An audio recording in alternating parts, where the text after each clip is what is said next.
Hello everybody, and welcome to Kobe's Classroom, the visual guide for the fight Arcadion Match 8 Savage against Howling Blade. This video will be covering phase 1 of the fight using the strats that we use in the Materia Party Finder.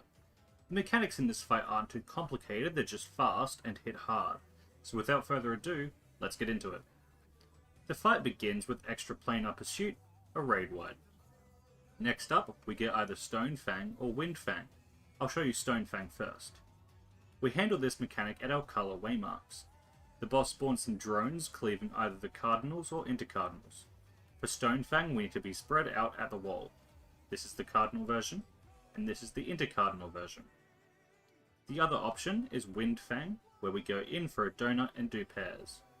Again, this is the cardinal version, and this is the intercardinal version.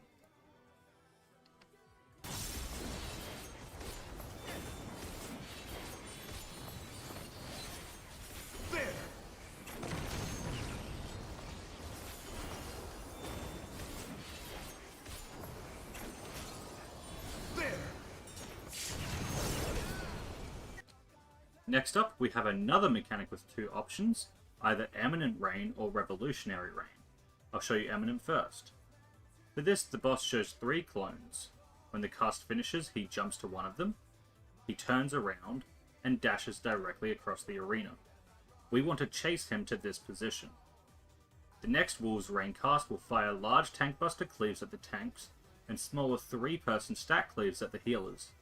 Looking at the boss, we have the Light Party 1 players on the left and Light Party 2 players on the right. The tanks stand behind the boss aiming the cleave out, and the rest of the party stand just above the arrows on the boss's hitbox to take the stack. With Eminent Rain, the boss fires a conal cleave forward. Let's look at Revolutionary Rain. The boss jumps to a clone, but this time, when the boss jumps across, we need to stay away from him. For Revolutionary Rain, the boss will do a large point-blank AoE. Looking at the boss, we have the tanks stand far to the left and right, and the rest of the party opposite. Again, Group 1 players on the left and Group 2 right.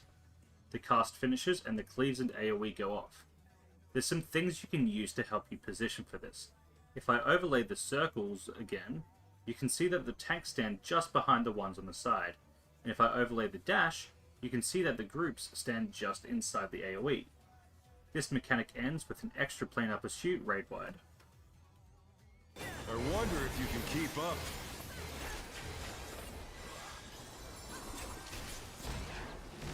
Such speed, it's as if there's a pack of him.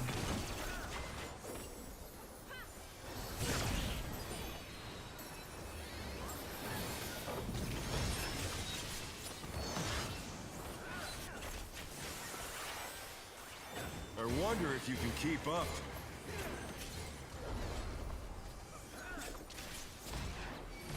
Such speed, it's as if there's a pack of him.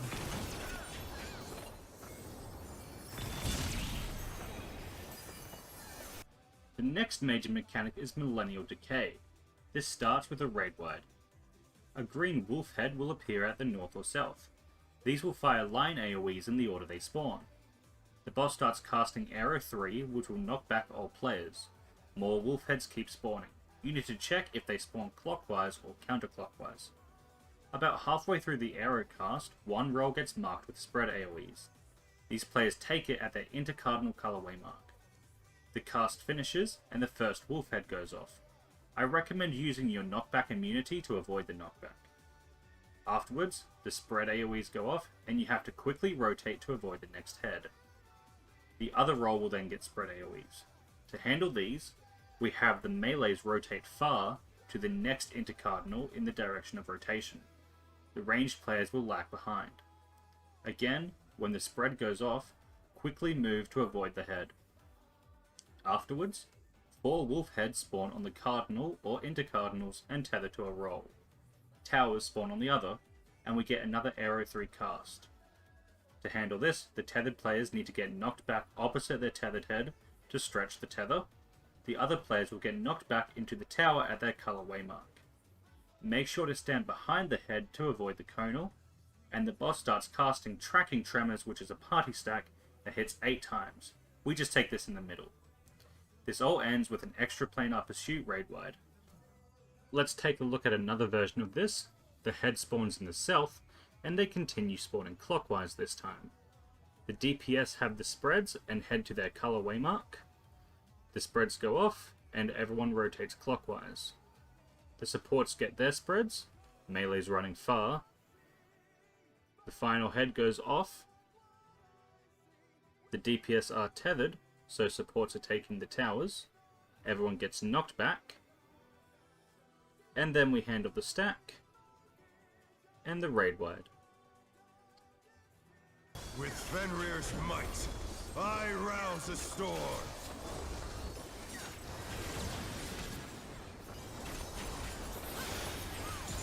The wind answers my call.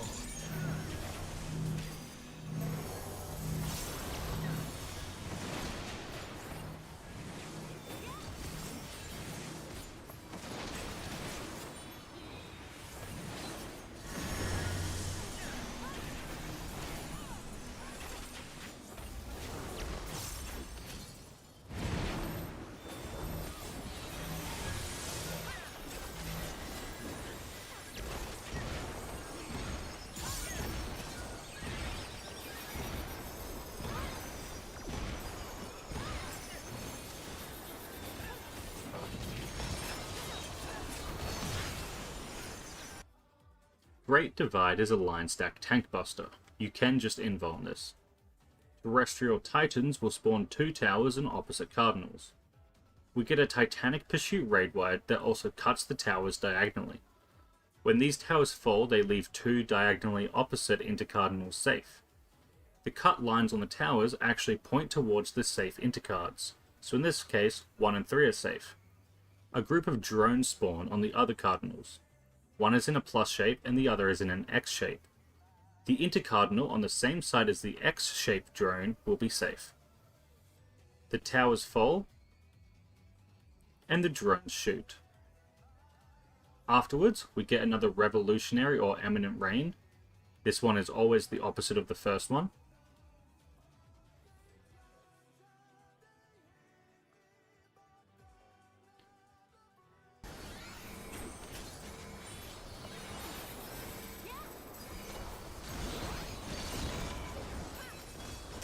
Must have heard, but they're not out of the fight yet. Fenrir's power can be wielded in surprising ways. Oh, where did that colossal thing come from? Fly true!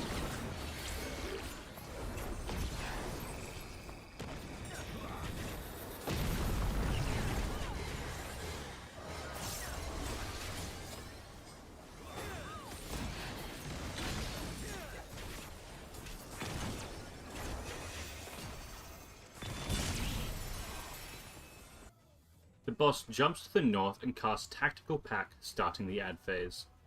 A wolf head spawns on the west and east, and tethers to a tank, healer, and 2 DPS. Stretch your tether to the opposite side and get out of the middle death zone. A yellow cube and green sphere spawn in the north and south. These can be swapped. All players get a debuff preventing them from dealing damage to the head of that colour. All non-tanks get a yellow or green debuff with a timer depending on what head they're at. To cleanse this debuff, you need to run through the same colour shape. There's 3 sets of timers. 21 seconds go first, then 36 seconds, and 54 seconds is third. The shapes will rotate towards the head of the same colour, and depending on which side they spawn, we could be rotating clockwise or counterclockwise. We have the party stand between the shape and head of the same colour, and the tank stand on the other side of the head. The heads start casting Pack Predation, which marks 1 player on each head. The tanks get a Conal Tank Buster. The marked player gets hit with a line stack, giving a 1-second magic vol. Afterwards, we need to start cleansing debuffs. We have the green player go first. Running through the shape does a raid wide, which also does 20% damage to the head, gives another magic vol, and swaps the polarity of the player, allowing them to hit the other head. The tanks keep rotating the heads away. When the Vaughn falls off, the yellow player can go, doing another raid wide and giving a magic Vaughn. You need to be cleansing the debuffs quickly because between each set, we have another Pack Predation, Stack and Tank Buster. The second green goes, Wait for the vuln. The second yellow goes. Another pack predation. Then the third green. Wait for the vuln. Third yellow. Finally, we can move the heads together and kill them before they enrage. Once one dies, its polarity buff falls off, allowing all players to hit the other one. This phase has a fixed timer, so the faster you kill the ads, the more time you have on the boss to beat its enrage. However, killing a head before all debuffs are cleansed will wipe the party, so you need to make sure both heads are above 20% while the final debuffs are resolving, or it'll die to the raid wide. At the end, we get Ravenous Saber, which is a raid wide that deals a lot of damage.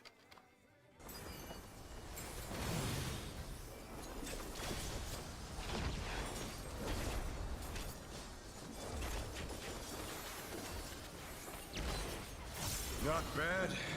Not bad. But we've scarcely begun.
Bear my fighting wings!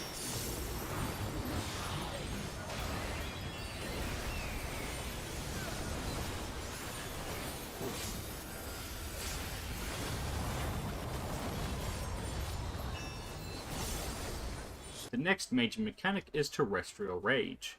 This spawns a drone at the edge on an intercardinal. We make this our new north.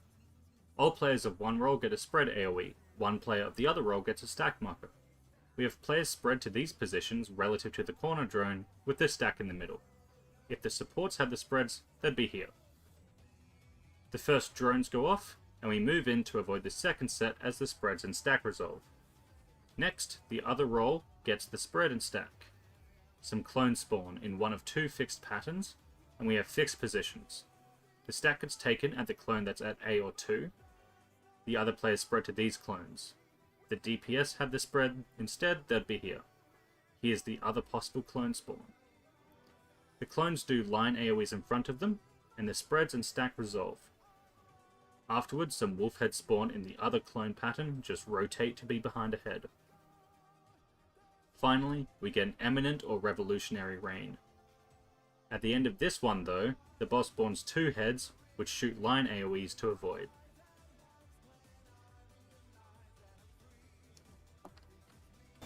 The earth is mine to command!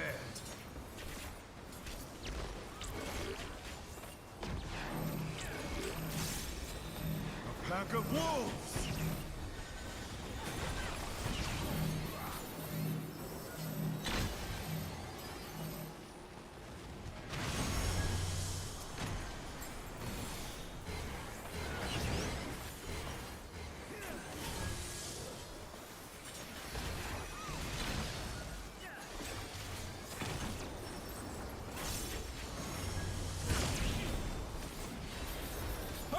That was too much for the challenger!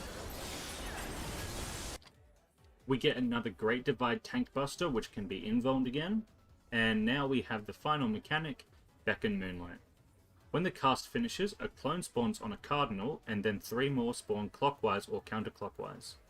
These clones are showing what side they're going to cleave in order. To deal with this mechanic, we work out the quadrant that's safe from the first 2 cleaves, and the quadrant that's safe from the last 2 cleaves. If you're lucky, this can be the same quadrant. Here, the first clone spawned at B and they appeared counterclockwise, so the first quadrant is at 2, and the second is at 1. We spread into these positions. Melees on the outer ring of the hitbox, ranged at the wall on the waymark. Group 1 left, Group 2 right. We get another Terrestrial Rage cast, giving one roll a spread and the other a stack. The stack is taken on the intercardinal waymark. The spreads and stack resolve, and then the first cleave goes off. After the second cleave, we move to the second quadrant, and the other roll does their spread and stack as the fourth cleave resolves. Immediately after, we need to move to a cardinal to avoid some wolf heads. This always leaves the cardinal safe. And finally, we need to resolve another Wind or Stonefang, ending with a Tracking Tremors party stack. This phase ends with an extra planar pursuit raid-wide. Sometimes you can get 2 of these before the boss goes invulnerable for its enrage, depending on how fast you kill the ads. Try this!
No. And that's it. If you get the boss to 0% before this time, you move on to phase 2. Video for that should be out shortly. If you like this video, you can leave a like, comment, and subscribe. You can follow me on Twitch and Twitter at BigKobeLife, and I'll see you in the next one. Peace.